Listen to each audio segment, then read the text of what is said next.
Hello friends, welcome to UK तैयारी।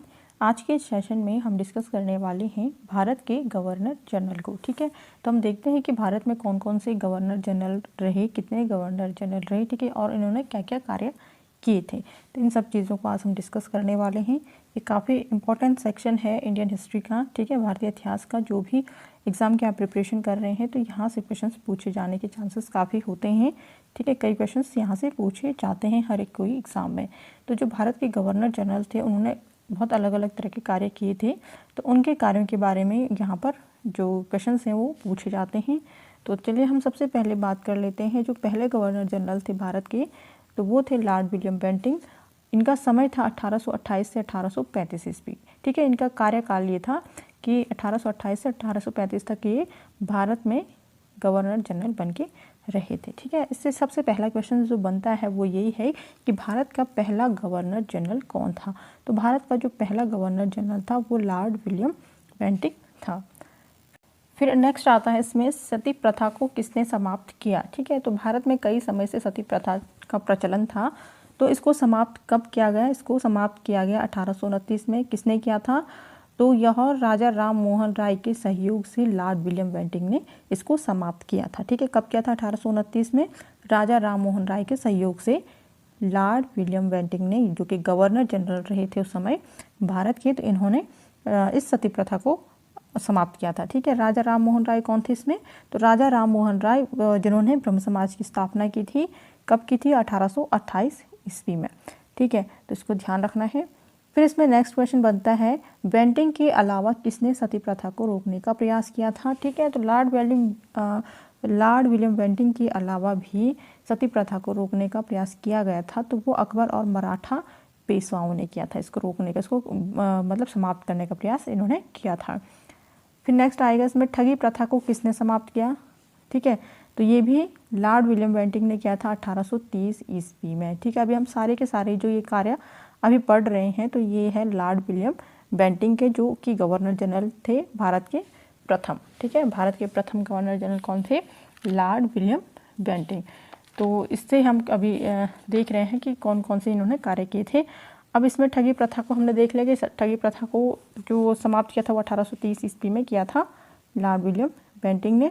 अब इसमें नेक्स्ट आएगा कर्नल स्लीमन के सहयोग से बेंटिक ने कलकत्ता में कलकत्ता मेडिकल कॉलेज की स्थापना किसने की थी, ठीक है।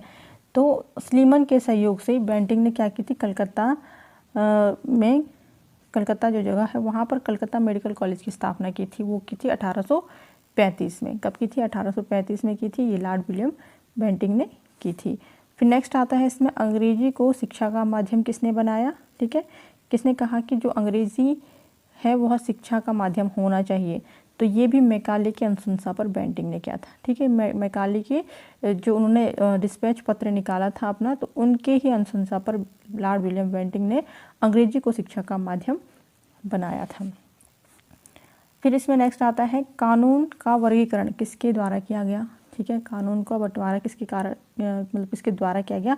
तो ये मैकाले के द्वारा किया गया। किसके द्वारा? मैकाले के द्वारा किया गया, जब लॉर्ड विलियम बेंटिक उस समय गवर्नर जनरल थे। फिर अब बेंटिक ने मैसूर पर अपना अधिकार कब किया? तो 1831 ईस्वी में किया था मैसूर पर अपना अधिकार। फिर नेक्स्ट आएगा बेंटिक ने कुग्र एवं मध्य कचेर कब हड़प लिया, ठीक है। ये दो अलग अलग स्थान है, कुग्र और मध्य कचेर। तो इन पर अपने विजय प्राप्त की थी, यानी कि इनको अपने क्षेत्र में इन्होंने एक तरह से हड़प लिया था, ठीक है। तो 1834 ईस्वी में लॉर्ड विलियम बेंटिक ने इन दोनों जगहों को हड़प लिया था। फिर नेक्स्ट कार्य इनका जो है काफ़ी सराहनीय, इसको कह सकते हैं कि शिशु बालिका की हत्या पर प्रतिबंध लगाया था इन्होंने, ठीक है। ये भी किसने किया था? लॉर्ड विलियम बेंटिक ने किया था। अब जो नेक्स्ट इसके बाद गवर्नर जनरल रहे थे भारत में, तो वो लॉर्ड चार्ल्स मेटकॉफ। कौन थे? लॉर्ड चार्ल्स मेटकॉफ थे। इनका जो समय था 1835 से 1836 से, ठीक है, एक वर्ष का इनका कार्यकाल रहा था लॉर्ड चार्ल्स मेटकॉफ का। इन्होंने सिर्फ एक कार्य किया था, ये काफ़ी मुख्य है, ठीक है। भारतीय प्रेस का मुक्तिदाता इनको कहा जाता है। चार्ल्स मेटकॉफ को क्या कहा जाता है? भारतीय प्रेस का मुक्तिदाता। फिर इसमें तीसरे नंबर पे जो गवर्नर जनरल थे भारत में वो थे लॉर्ड ऑकलैंड, ठीक है। इनका जो कार्यकाल था 1836 से 1842 ईस्वी तक, ठीक है। लॉर्ड ऑकलैंड जो कि तीसरे नंबर के भारत के गवर्नर जनरल रहे थे।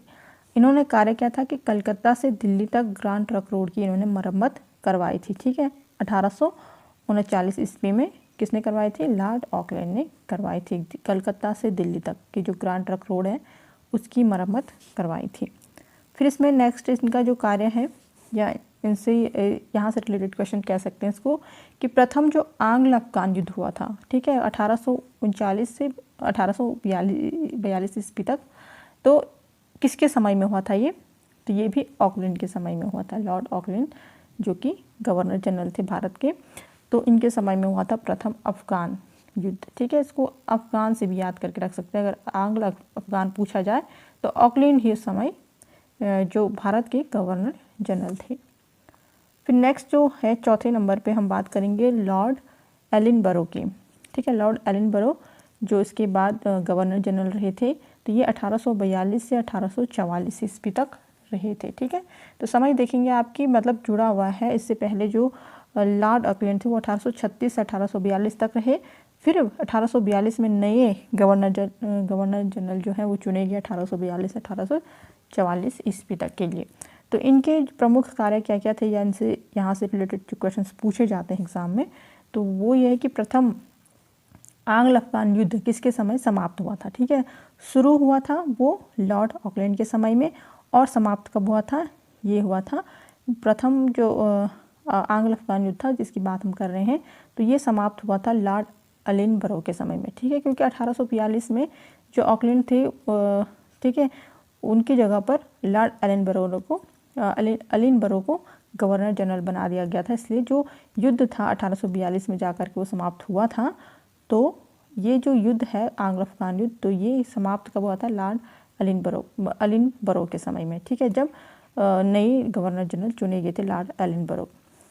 फिर इसमें नेक्स्ट आएगा सिंध को पूर्ण रूप से ब्रिटिश साम्राज्य में कब मिला लिया गया? ठीक है, सिंध को पूर्ण रूप से ब्रिटिश साम्राज्य में मिलाया गया था 1843 ईस्वी में। उस समय कौन थे गवर्नर जनरल? तो लॉर्ड एलिनबरो। ठीक है, क्योंकि इस समय उनका जो कार्यकाल है वो 1844 तक का है, लॉर्ड एलिनबरो का 1842 से 1844 तक है।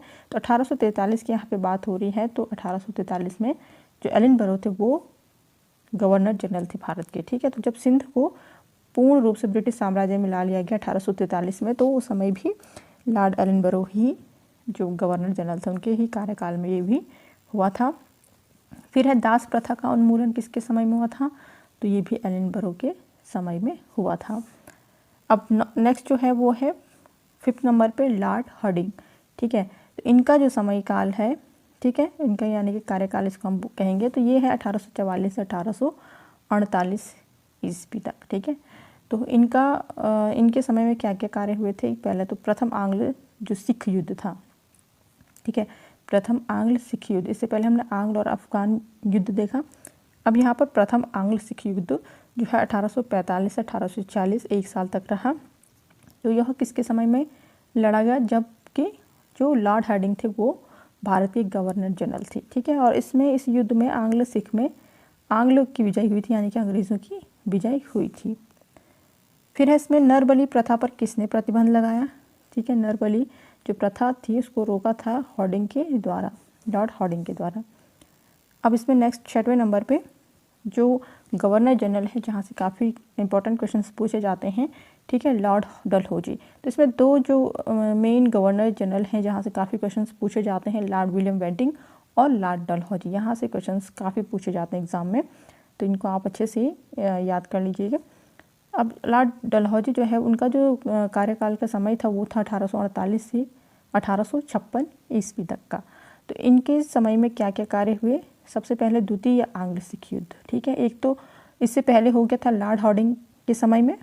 फिर अब जो नेक्स्ट होगा वो होगा लॉर्ड डलहौजी के समय में 1848 में, जब लॉर्ड डलहौजी को गवर्नर जनरल बना दिया गया था।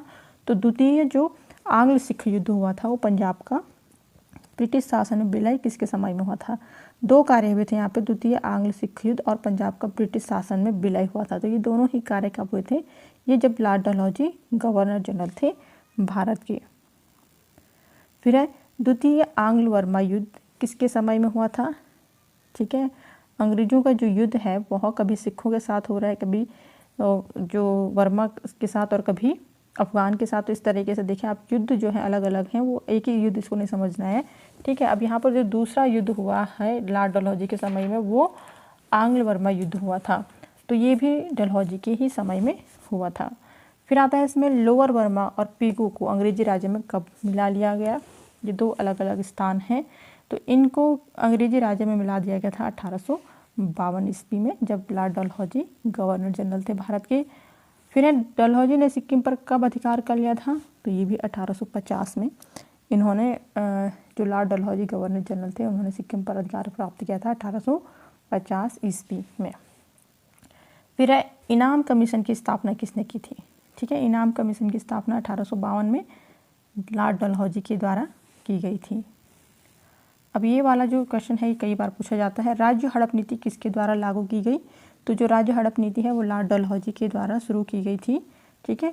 और इस हड़प नीति के अंतर्गत ही झांसी, नागपुर, सतारा, जयपुर, अवध व संबलपुर, इन जगहों पर क्या किया गया था, मतलब इन जगहों को हड़पा गया था, ठीक है, एक तरफ से, क्योंकि राज्य हड़प नीति थी। तो इनके अंतर्गत इन जगहों को, झांसी, नागपुर, सतारा, जयपुर, अवध व संबलपुर, इन स्थानों को क्या कर लिया गया था, राज्य हड़प नीति के अंतर्गत इनको अपने कब्जे में ले लिया गया था। फिर नेक्स्ट आएगा इसमें, डलहौजी के समय अवध का नवाब कौन था। तब जब डलहौजी गवर्नर जनरल थे भारत के, तो उस समय अवध का नवाब कौन था, तो उस समय अवध का नवाब वाजिद अली शाह था। फिर नेक्स्ट आएगा, डलहौजी ने तोप खाने के मुख्यालय को कलकत्ता से कहाँ स्थानांतरित किया था। जो तोप खाना का मुख्यालय था कलकत्ता में, उन्होंने कहाँ स्थानांतरित कर दिया गया था, डलहौजी ने कहाँ स्थानांतरित किया था कलकत्ता से, तो ये मेरठ में स्थानांतरित कर दिया था 1856 ईस्वी में, ठीक है। अब नेक्स्ट इसमें, डलहौजी ने सेना का मुख्यालय कहाँ स्थापित किया, तो इसको भी इन्होंने चेंज किया था। जो सेना का मुख्यालय था तो इन्होंने ये शिमला में कर दिया था, ठीक है, डलहौजी ने, जब लॉर्ड डलहौजी जो भारत के गवर्नर जनरल थे। फिर आता है इसमें नेक्स्ट, वुड डिस्पैच को किसने लागू किया था।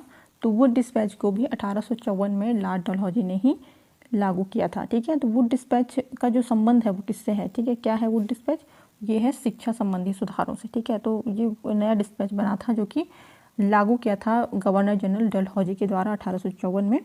ये शिक्षा संबंधी सुधारों के लिए ये बनाया गया था, जो प्राथमिक स्तर से लेकर के विश्वविद्यालय तक की जो शिक्षा होती है उसको और भी अच्छी तरह से उसको योजना उसमें बनाई गई थी, तो उसको लागू कर दिया गया था, ठीक है।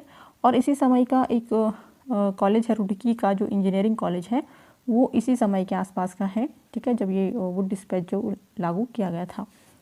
अब इसमें नेक्स्ट है, भारत में रेलवे का जनक किसे माना जाता है। तो ये भी लॉर्ड डलहौजी को माना जाता है, क्योंकि इन्होंने काफ़ी इसमें यहाँ पर कार्य किया था रेल के लिए, ठीक है।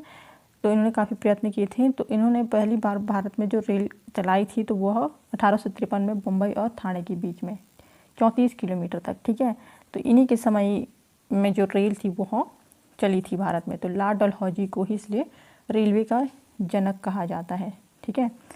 अब इसमें नेक्स्ट आएगा, नया पोस्ट ऑफिस एक्ट किसने पारित किया था। तो ये भी 1854 में लॉर्ड डलहौजी ने ही इसको पारित किया था, नया पोस्ट ऑफिस एक्ट जिसको कहा जाता है। भारत में पहली बार डाक टिकट का प्रचलन किसके समय में हुआ था। तो ये भी लॉर्ड डलहौजी के समय में, ठीक है। ये वाला सेक्शन जो है लॉर्ड डलहौजी का काफ़ी इंपॉर्टेंट है, यहाँ से क्वेश्चंस पूछे जाने के चांसेस काफ़ी होते हैं, काफ़ी इंपॉर्टेंट कह सकते हैं जो गवर्नर जनरल रहे भारत के, ठीक है। तो यहाँ पर देखिए, तो नया पोस्ट ऑफिस एक्ट भी 1854 में डलहौजी के द्वारा, और पहली बार डाक टिकट जो थी भारत में वो भी लॉर्ड डलहौजी के द्वारा ही इसको प्रचलित किया गया था। अब इसमें नेक्स्ट देखेंगे, सार्वजनिक निर्माण विभाग की स्थापना किसने की। तो ये भी लॉर्ड डलहौजी ने। लोक सेवा विभाग की स्थापना किसने की, ये भी लॉर्ड डलहौजी ने। फिर आता है, कलकत्ता से आगरा के बीच पहली बार बिजली से संचालित तार सेवा कब शुरू हुई। तो ये 1853 ईस्वी में शुरू हुई थी। कलकत्ता से आगरा के बीच पहली बार जो बिजली जो संचालित की गई थी वो तार के माध्यम से, तो वो 1853 में लॉर्ड डलहौजी के समय में की गई थी, ठीक है। फिर आएगा इसमें, डलहौजी ने ग्रीष्मकालीन राजधानी किसको बनाया था। तो भारत की राजधानी शिमला को बनाया था उन्होंने, डलहौजी ने ग्रीष्मकालीन राजधानी अपनी। अब इसमें नेक्स्ट देखेंगे, भारतीय नागरिक सेवा हेतु पहली बार प्रतियोगिता जो परीक्षा थी वो शुरू करवाई थी लॉर्ड डलहौजी ने, ठीक है। तो इतने सारे कार्य करवाए थे लॉर्ड डलहौजी के द्वारा। तो फ्रेंड्स ये थे भारत के गवर्नर जनरल से रिलेटेड कुछ इंपॉर्टेंट क्वेश्चंस इनको कह सकते हैं, ठीक है, जहाँ से क्वेश्चन पूछे जाने के काफ़ी चांसेस हैं। इनको नोट भी जरूर कीजिएगा। तो मिलते हैं नेक्स्ट वीडियो में। वीडियो पसंद आया हो तो लाइक शेयर सब्सक्राइब कर दीजिए वीडियो को, बेल आइकन प्रेस कर दीजिए नई नोटिफिकेशन पाने के लिए। मिलते हैं नेक्स्ट वीडियो में, तब तक के लिए धन्यवाद।